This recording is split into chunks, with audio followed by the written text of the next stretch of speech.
주님께서 여러분과 함께 루카가 전한 거룩한 복음입니다. 그 무렵 마리아는 길을 떠나 서둘러 유다 산악 지방에 있는 한 고을로 갔다. 그리고 지카리아의 집에 들어가 엘리사벳에게 인사하였다. 엘리사벳이 마리아의 인사말을 들을 때 그의 태안에서 아기가 뛰놀았다. 엘리사벳은 성령으로 가득 차 큰 소리로 외쳤다. 당신은 여인들 가운데에서 가장 복되시며 당신 태중의 아기도 복되십니다. 내 주님의 어머니께서 저에게 오시다니 어찌된 일입니까? 보십시오. 당신의 인사말 소리가 제 귀에 들리자 저의 태안에서 아기가 즐거워 뛰놀았습니다. 행복하십니다. 주님께서 하신 말씀이 이루어지리라고 믿으신 분. 그러자 마리아가 말하였다. 내 영혼이 주님을 찬송하고 내 마음이 나의 구원자 하느님 안에서 기뻐 뛰니 그분께서 당신 종의 비천함을 굽어보셨기 때문입니다. 이제부터 과연 모든 세대가 나를 행복하다 하리니 전능하신 분께서 나에게 큰 일을 하셨기 때문입니다. 그분의 이름은 거룩하고 그분의 자비는 대대로 당신을 경외하는 이들에게 미칩니다. 그분께서는 당신 팔로 권능을 떨치시어 마음속 생각이 교만한 자들을 흩으셨습니다. 통치자들을 왕자에서 끌어내리시고 비천한 이들을 드러높이셨으며 굶주린 이들을 좋은 것으로 배불리시고 부유한 자들을 빈손으로 내치셨습니다. 당신의 자비를 기억하시어 당신 종 이스라엘을 거두어 주셨으니 우리 조상들에게 말씀하신 대로 그 자비가 아브라함과 그 후손에게 영원히 미칠 것입니다. 마리아는 석 달가량 엘리사벳과 함께 지내다가 자기 집으로 돌아갔다. 주님의 말씀입니다.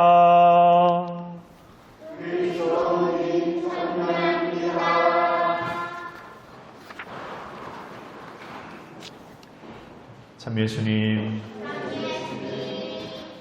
오늘 8월 15일 성모 승천 대축일입니다. 교회는 8월 15일 밖에서는 광복절이고 교회에서는 이렇게 성모님의 이렇게 승천 대축일을 미사를 봉헌하는데 왜 하필 8월 15일에 성모 승천 대축일일까 하는 생각도 사실 들긴 합니다. 그러나 좀 연결져 생각해 보면 8월 15일은 우리나라가 일제 강점기로부터 해방된 그런 날이기도 하고 광복이라는 말처럼 새로운 빛을, 그러니까 빛을 회복하는 그런 날이기도 합니다.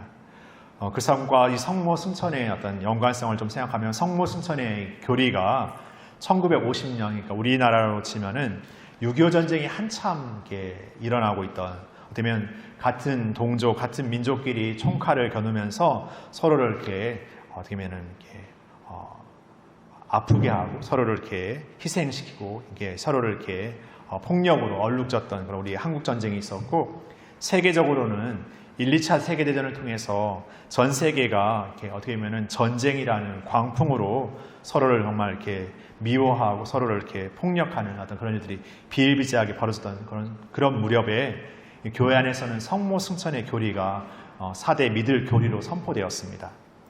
그러니까 성모 승천의 교리가 그 이전에도 있었지만 더더욱 우리 세상이 폭력으로 얼룩졌던 그 시점에 성모 승천의 사건을 교회 안의 교리로 더 인정하게 된 것입니다.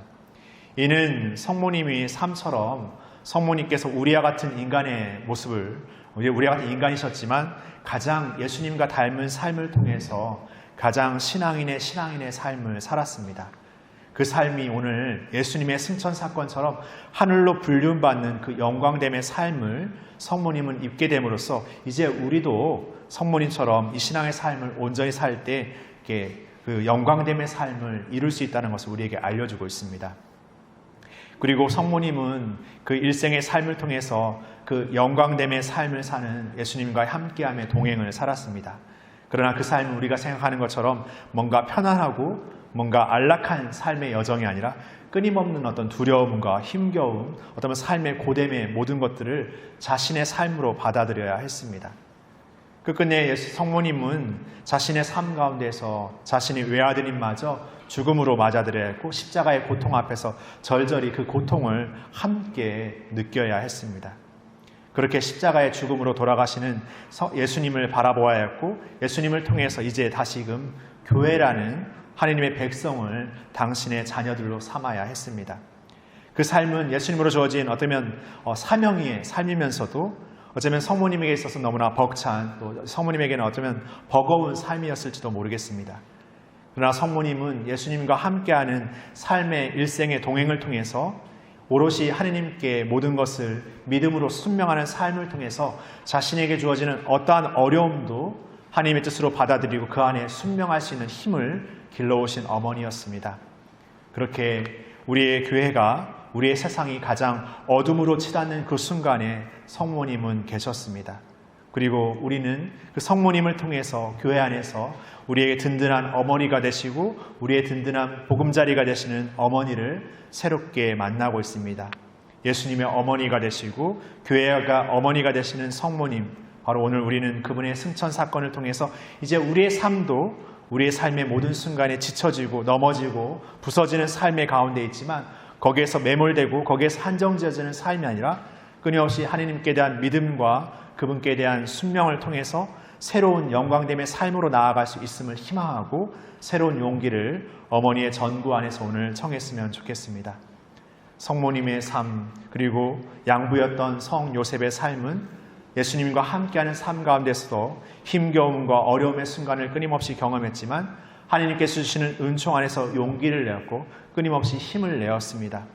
오늘 성모님은 수태고지의 놀라운 은총 안에서 친척이었던 엘리사벳을 방문합니다. 두 여인은 하나님으로부터 은총과 자비를 입어 새로운 놀라움의 사건을 경험하고 있는 두 여인이었습니다.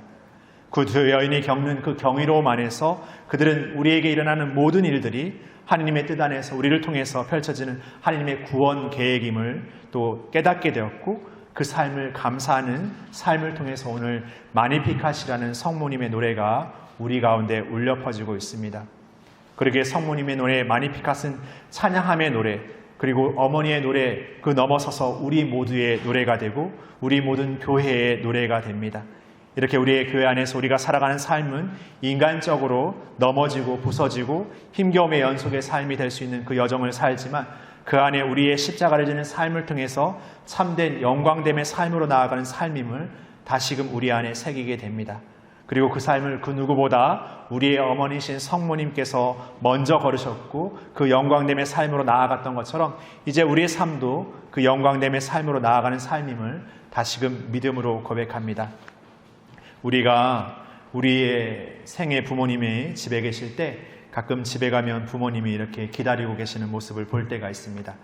그런 모습을 보면 어딘가 여행을 나와 있거나 어떤 일을 하고 있을 때도 집으로 돌아가기만 하면 내 어머니, 내 아버지, 내 부모님이 기다리고 계셔. 든든히 나의 버팀목으로서 든든히 나의 보금자리로서 기다리고 계셔.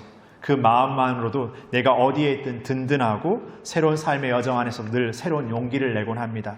그렇게 우리의 교회 안에는 성모님, 우리의 어머니가 되시는 성모님이 계십니다. 늘 우리를 응원하시고 늘 우리를 위해 기도하시는 어머니, 그 성모님이 우리를 늘 품어주십니다.